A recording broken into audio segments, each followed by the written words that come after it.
حضرت ایوب علیہ السلام ایک نیک سخی عبادت گزار اور بہت ہی بردبار انسان تھے۔ اب ایک مالدار شخص تھے جن کے پاس وسیع و عریض زمینیں، سینکڑوں جانور، غلام، خدام، کھیت کھلیان اور بہت بڑی جائیداد تھی۔ ان کی زندگی میں سکون، امن اور اللہ کی بے شمار نعمتیں تھیں۔ ان کے بچے بہت اچھے تھے، اہل خانہ خوش و خرم، اور وہ خود ہر وقت اپنے رب کا شکر ادا کرتے رہتے تھے۔ مگر یہ سب نعمتیں کبھی بھی حضرت ایوب علیہ السلام کے دل میں غرور و تکبر پیدا نہ کر سکیں۔ وہ ہمیشہ عاجزی سے کہتے تھے کہ یہ سب کچھ صرف رب کی دین ہے، اگر وہ چاہے تو ایک لمحے میں چھین لے۔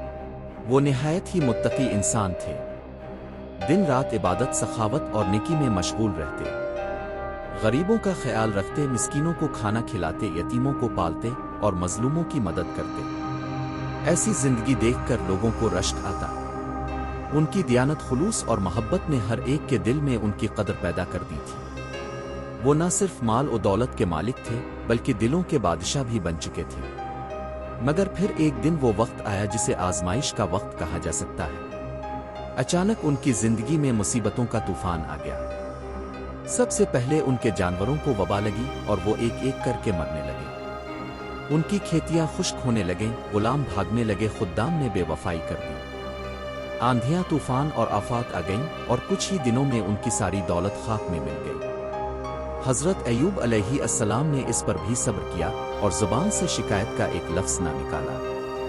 وہ بدستور اپنے رب کے حضور جھکے رہے اور کہتے، جو کچھ ملا وہ رب کی دین تھی اور جو چھن گیا وہ بھی اسی کی مرضی ہے۔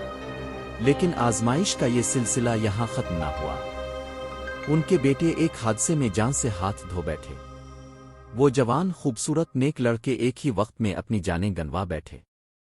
باپ کے لیے یہ سب سے بڑی آزمائش تھی۔ آنکھوں کے تارے، دل کی ٹھنڈک، وہ سب بچھڑ گئے۔ مگر حضرت ایوب علیہ السلام نے پھر بھی صبر کیا۔ وہ گریہ و زاری ضرور کرتے مگر شکو نہ کرتے۔ ان کے دل میں رب کی رضا ہمیشہ اولین رہی۔ پھر وہ دن آیا جب ان کے جسم میں بیماری ظاہر ہونے لگی۔ پہلے جسم پر نشانات پڑے، پھر زخم بن گئے، پھر وہ زخم ناسور کی صورت اختیار کر گئے۔ بدن سے بدبو آنے لگی، جسم پر کیڑے پڑنے لگے اور وہ دیکھتے دیکھتے چلنے پھرنے سے معذور ہو گئے۔ ان کا جسم گوشت کے بجائے ہڈیوں کا ڈھانچہ بن گیا۔ پہلے لوگ ان سے تعظیم سے پیش آتے تھے، اب وہ ان سے کترانے لگے۔ جو لوگ کل تک ان کے دسترخوان پر کھانا کھاتے تھے وہ اب ان کے قریب آنا پسند نہ کرتے تھے۔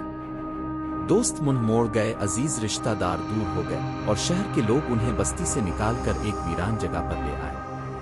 ان کے سوا صرف ایک ہستی ان کے ساتھ رہ گئی، ان کی وفادار باہیا اور سچی بیوی۔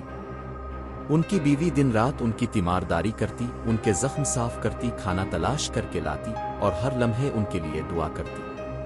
وہ کسی سے مانگ کر کھانا لاتی، کہیں مزدوری کرتی، کہیں سلائی کا کام کر کے تھوڑا بہت راشن اکٹھا کرتی اور پھر اپنے شوہر کو کھلاتی۔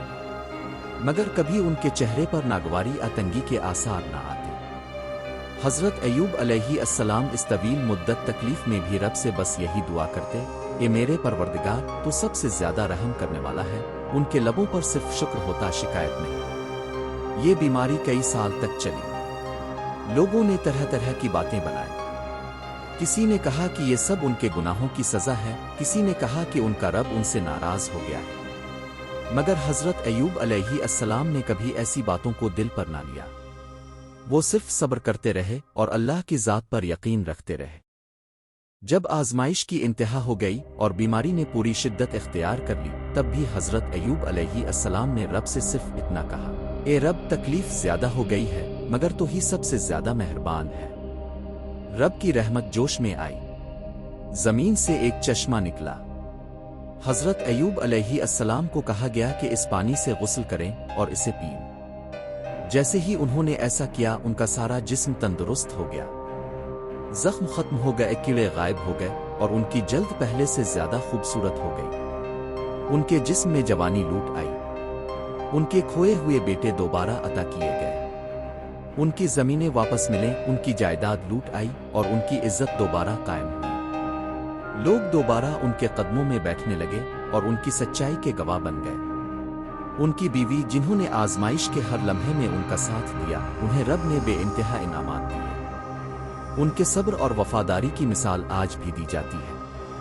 یہ کہانی ہمیں یہ سکھاتی ہے کہ زندگی میں مشکلات، مصیبتیں اور بیماریاں وقتی ہوتی ہیں۔ اصل چیز صبر ہے، یقین ہے اور رب پر اعتماد ہے۔ حضرت ایوب علیہ السلام کی کہانی ہر اس انسان کے لیے ہے جو زندگی میں مایوس ہو جاتا ہے، جو مشکل وقت میں شکو کرنے لگتا ہے، جو تھک جاتا ہے۔ ان کی کہانی ہمیں بتاتی ہے کہ اگر دل میں یقین ہو تو رب کبھی مایوس نہیں کرتا۔